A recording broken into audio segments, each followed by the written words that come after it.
What's going on, y'all? It's your boy Dalvin Digital coming to you with a quick video called "The Ambitions of a Writer." It's a riff off of Tupac's song "Ambitions as a Writer." If you didn't get it, um, what I wanted to talk to you today was about my journey as a self-published author and what signals in life gave me the confirmation that the book that I wrote was necessary. Because sometimes when we want to go down a hard path, we think that it's not worth being written, or doing an action isn't really worth doing.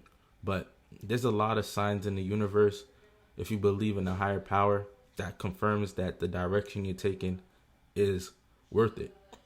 And I wanted to just tell you about my journey. So, backtracking during the junior year of my college career, I had been through a bunch of experiences thus far. I interned for Facebook, interned with Google.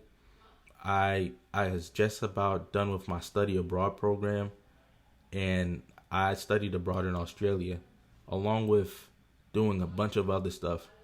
And a lot of people were giving me this this thoughts like, "Hey, bro, you should write a book, man. You should journal this, and you should really keep track of all this information and stuff that you're doing." And I'm like, yeah, whatever. But what happened? A tragic thing happened in my life. I lost a very dear person to me, and it got me in a real reflective mode. And I wanted to just think about all that I have done and accomplished, and how life is so short. So in that reflective mode, I wrote a quick blog post and put it up on Medium about my journey thus far and how to secure an internship in with like a side project. Threw it up on Medium, didn't really check in on it like that, and just went in about my regular business. Couple months went by, and I started to realize that this blog was catching a lot of steam. Um, I'd say about like after like 3 or 4 months of it being up, like 10,000 people saw it, and that was between sharing it on Facebook, LinkedIn, and things like that. So I was like, wow, people must really want this information. But as always, I was like, no, this isn't really worth being written. So then, when I was doing my little market research on Amazon to see if there was a book like this already, there wasn't one. All I was seeing was books on the intern movie, or things that were totally unrelated to self-publishing or how to like get an internship. So I took that as another sign as maybe I should go down this path. But once again, I was demotivated and didn't really feel like writing this. That's when I had a friend named Shelby Paris who wrote 3 books that one summer that I was thinking about writing my first book. I reached out to him. He gave me a pep talk. He gave me the signals that, yo, you need to chill. You don't need to write all of it at one time, but just gradually get your notes on paper. And with the signals that I had got from the blog post that I originally wrote, it gave me a sign that this is information that people might really want to check out. So that was essentially a market test. I put it out into the world. People are still liking, sharing, and interacting with that blog post. So maybe let me condense all that information and put it in an entire book. So I took a conscious decision to let me start publishing this book. And this was around my senior year of college. So what I started to do is type little notes in my notepad in my phone. If I'd get my inspiration from anywhere, I'd be taking a shower, I get some inspiration. I'd be walking, have some inspiration. Just typing it all up, getting all that information, and really thinking and getting everything piled up. So after I did that, I took all the information that I had in my notes and started to look up templates for books. Amazon had them on their publishing website. So I just basically ported what was in my notes to my Google Sheets or something like that.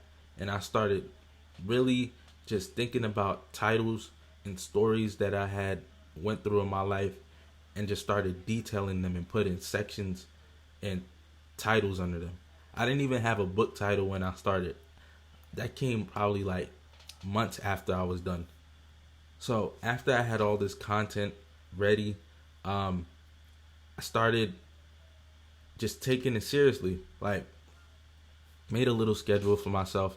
I said that I would try to free write at least 30 minutes a day, and try my best not to like delete my thoughts and just free write on paper, because we have this idea that everything has to be perfect as soon as you put it out, but the writing process is very hard and rigorous, and you don't want to just go out and finish without being sure that you have everything down on paper, because it's not done. The book could be 13 pages or it could be 300 pages, but if you feel as though you said all you had to say, then that's when you know you're done.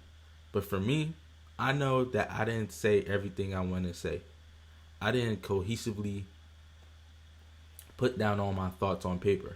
So as I was going through writing this book, I would have random thoughts about other internship experiences I had, or lessons that I learned on the job, or bits of knowledge and wisdom that I got from people in my circle that I just keep putting in the book. And after I had got about 75 to 100 pages, that's when I was like, wow, this is really coming together. So after I got all my content pieced together, that's when I started looking for external help. For example, I went to Fiverr first to get like a vision of what my first book cover would look like. That was trash. It looks cheap. Not that the person didn't do a good job. It's just I didn't convey my vision good enough for them to put the book cover together. So I wasted, say, $35 on that. That's when I know that I really wanted to not just do some copy and paste stock photo book cover, but I wanted it to be real and feel real. That's when I started pulling polls on my Instagram of, as I teased the book was coming out, what people think my book cover should be. I had a student that I interacted with at a summer program that I was a part of, and he gave me the dopest idea for the book cover. He was like, maybe you should do it in outer space, and for every planet be a different topic of what the book should be. Like, I'm talking about internships, one planet, corporate America, another planet. So I was like, wow, that's idea's dope. Let me write that down. And then now all I need to find is an artist to convey that message. And thankfully, I followed this dude named Rocket Bay followed me on Instagram as soon as I was thinking about that. And I loved his content. And I was like, wow, he's going to be the person to do my book. I hit him up on Instagram. He had no commissions at that time. I sent him a contract, said that I wanted exclusive rights to the photos, and he did it for me. And he came through, because as soon as I put that picture up and teased the book cover, people really was digging it, sharing it on Instagram and just getting the word out. Next step was, I didn't trust my eyes as the only source of getting feedback on my grammar and things like that. So I had my fiance Ashley check out the book and give me some notes. Then I took it a step further and actually paid one of my friends from college to help me write the book out. Not write the book out, but make any grammar changes or make everything look right and flow right, and the sentence structure was on point. With all those edits and me throwing my Google Doc into Grammarly, I was able to make sure that the flow of the project was good and that it didn't seem choppy or I was doing run on sentences and things like that. So now I covered my book cover, I covered the content and making sure that it was good. Now I needed to get people to believe that this book was worth it.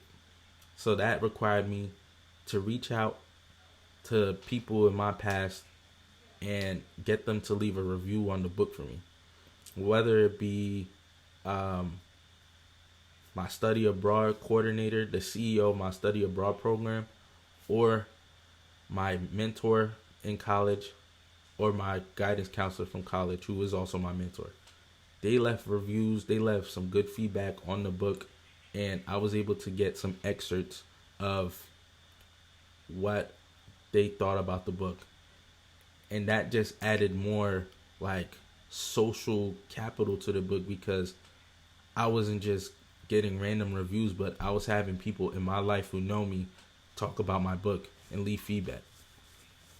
That's what I put on the back cover of my book and allowed it to feel real. The most awesome part about the book is that I was able to get the CEO of my study abroad program to leave feedback on the book because we had a close relationship after the program was done.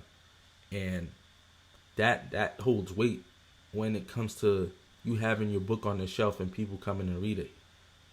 Because now I'm not just some random guy that's talking about all the internships he had or all the experiences he had, but people with credibility are actually checking out this book and giving their feedback to it. So with all that, I was able to package it neat. I had a lot of issues with trying to export my book into KDP, which is Amazon's publishing platform. So I had to contact customer support. I paid for a tool called Publishing Rocket, which allowed me to do some market research on keywords and categories to get my book out in front of the public. And that helped as well. I took my friend Shelby Paris to self-publishing class. I'll put the referral code for that in the description. That helped because he's a marketing wizard. He's been on so many pages. He's been on pages like the Shade Room. He's been on some really popular black Instagram pages, and he was telling me the marketing aspect and how you have to basically grow your channel and grow your Instagram in order for people to feel you as an author and be willing to purchase your books. With all that good feedback, with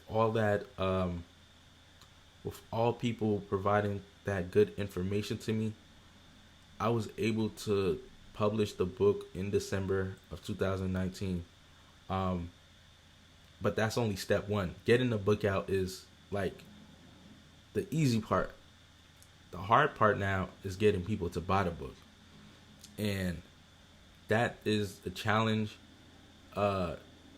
Providing some sort of value with your book and getting it in front of people's faces has just been the challenging part. And thankfully, I've been able to navigate some relationships and reach out to people, and they've been able to help buy books for their school or for their student or for their son or daughter. And that's have really helped me grow my audience in terms of people I'm helping out with the book. I've even had people give me testimonials of how the book has gotten them internships, and that really feels good and really shows that even if I only help one person, that writing my book and telling my story was worth it. That's why I give you the challenge that if you're an author or if you want to aspire to be a self-published author, that you just go ahead and do what you got to do and put the content out, because it will feel you will join a cohort of authors, and that just adds more longevity and weight to your life. And I appreciate the journey and being able to do that. And I would never want anybody to take that away from me, especially since now I get royalties on the book and it lives beyond me. And that's just an amazing feeling. The ability to have something that lives beyond you and that nobody could take away from you. Especially since I own all the rights and ISBN numbers. I use my business, Dalvin Digital Design, as the publishing company, which helps protect me. Say if I don't know, a lawsuit or something, and it gives me it just furthers my business, because now on every copy of the book it has Dalvin Digital Design on it, and that's my brand that I've created and built up parallel to me writing this book, which is impactful. So I know I'm rambling and talking a lot, but I hope that this small video give you a sense of what my journey as an author was, how it how you could start being an author, and what it takes and the outcomes. Thank you so much. Like, share, subscribe, get this video out in front of your friends, and hopefully more authors are born, especially during these tough times. And I appreciate you. Thank you.